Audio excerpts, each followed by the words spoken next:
Commissioner.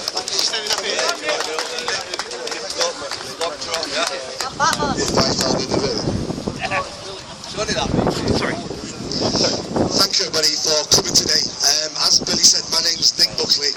I'm the independent candidate standing for Mayor of Greater Manchester against Andy Burnham. And the reason why I'm standing is the same reason why you're here today. I'm sick of it. I'm sick of all of it. I'm sick of our country not working. I'm sick of our police service not providing the services we want. I'm sick of the people in these offices who don't do their job because of incompetence, because of fear, because of cowardice. They're quite happy having a foreign flag, the Ukraine flag, outside their offices, but they don't want to protect your children. They don't want to do the hard work. They just want to do the virtue signalling. So we think they're all good people in there. I don't want good people in there. I want people in there who do their job. The job we're paying them to do. Now, I just had someone point to several people in the audience here today about how many people here are not from Rochdale. And it's a majority of people. I thought this today would be full of mothers and fathers of the people of Rochdale coming here today saying no more. No more of my children being in danger. No more. But do you know what? They're at home. And that's why we have this problem in the first place. Apathy. It's not going to happen to my child. It's not going to happen in my neighbourhood. It's not going to happen to my neighbour's child. But you know what? It's happening all the time. It's still happening now. And we're still not, and people are still not here today. And it's absolutely appalling. Now, for the people from Rochdale here today, you've got an amazing opportunity coming up in a couple of weeks' time. You've got an amazing opportunity to put someone in power that the elite, that the parties, that Parliament don't want there. You can put someone in power who can start undoing some of this secrecy, who can start holding people accountable, who can start pointing fingers, because he doesn't care if he's going to be a career politician. He doesn't want to be a career politician. He doesn't want to be a politician. But he has to be a politician if we're going to stop our children being raped. Hell yeah. And that person is Billy Howarth.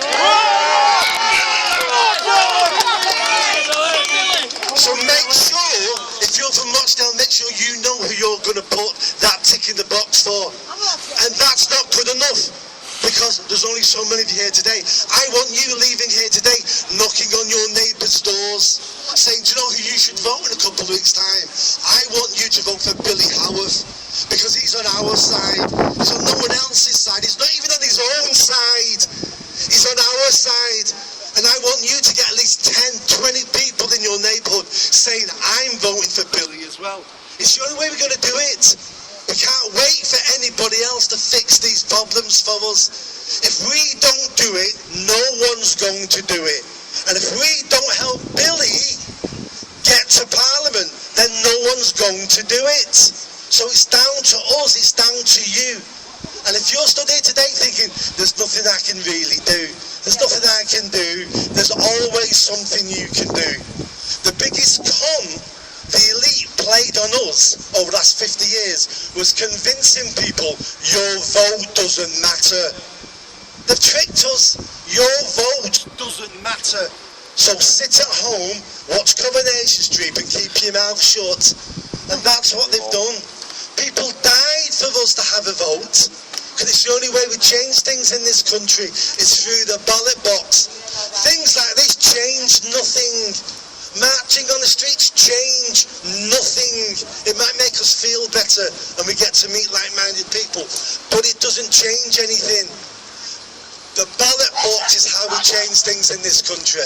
So make sure you speak to your neighbours, your family, your friends in Rochdale, and you say, if you love me, you need to vote for Billy Howarth. That's what you need to do. So who we can vote for in a couple of weeks' time? I can't hear you. Who are we going to vote for?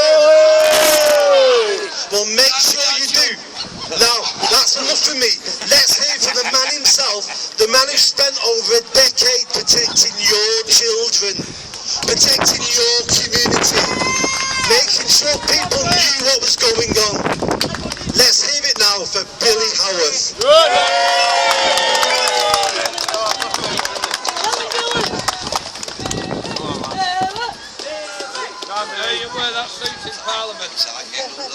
Right guys, so this folder I've got in my hands, I'm going to take you on a little journey. My journey in this fight started right here where my mate Nick stood. So right here, when I walked past one day and the 6-year-old lady was stood there with a little picket sign saying stop child abuse. That lady turned out, can you open that? The lady turned out to be none other than the great Rochdalian and the hardest woman I've ever met, Linda Phillips.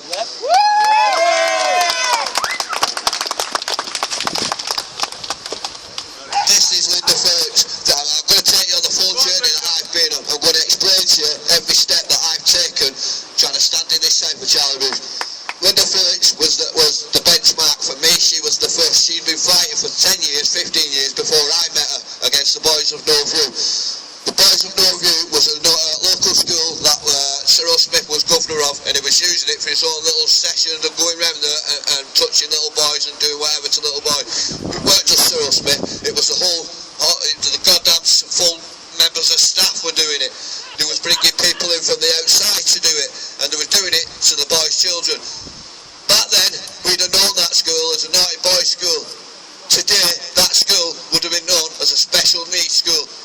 They preyed upon the most vulnerable lads of our town and bruised them and abused them and abused them. They sent them to the toilets to make money on profit while the Diana Kavanagh, the head of children's, sat up in the black box, which used to stand right there watching these boys be raped and abused through the toilet, and they did fuck all. They did nothing.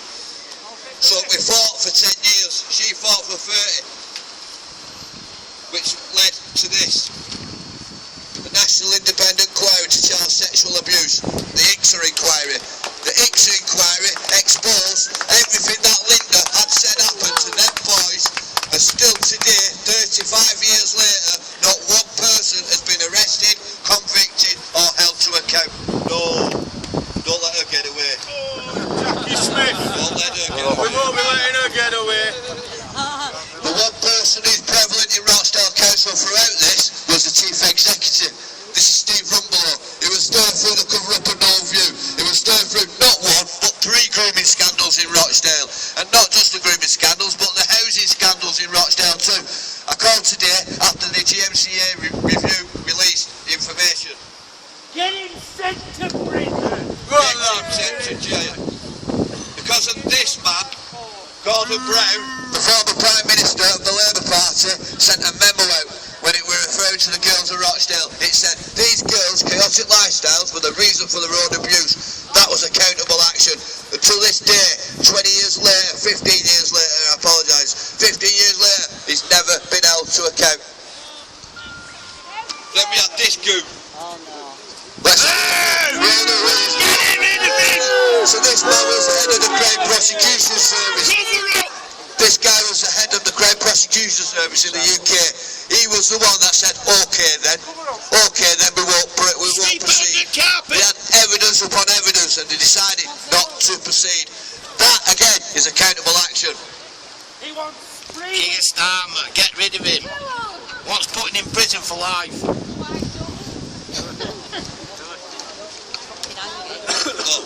Let's not forget she nearly got away after all, didn't she? Yeah. Let's not forget his little deputy who sent the memos on his behalf, which is Jackie Smith, the former Deputy Labour, Deputy Prime Minister of the country. We said 25 years ago, 30 years ago, this went to the top. The GMCA report proves it. So now there has to be accountability. These people have to be either facing the dock or at least, the very least, the sack. Starting with Steve Rumbelow. Steve Rumbelow sits on that council today and drags £170,000 a year. That's more than the Prime Minister. Wow. And for what? And for what? For failure after failure after failure. If anything happens with this today, or anything happens through this campaign that I'm running, it's to get him the sack. Because he's got to go. Rumbelow has got to go. Now, I've saved the best till last. This is Sir Peter Farhay, the former Chief of Police for Greater Manchester. Sir Peter Farhay was the head, again, of all the ignorance. He's the one that went to the meetings with the social workers, with Sarah Redboth, and he told them, you will not proceed. This man is the one that should be in jail. This man, he was paid, it was his duty. The others are politicians that get away with saying, yeah, leave it, don't leave it. The man who's responsible for that is this guy. So this guy, and one thing all these men on here have got in my hand have in common, they're all knighted by the realm. Every single one of them, they're all knighted by the realm.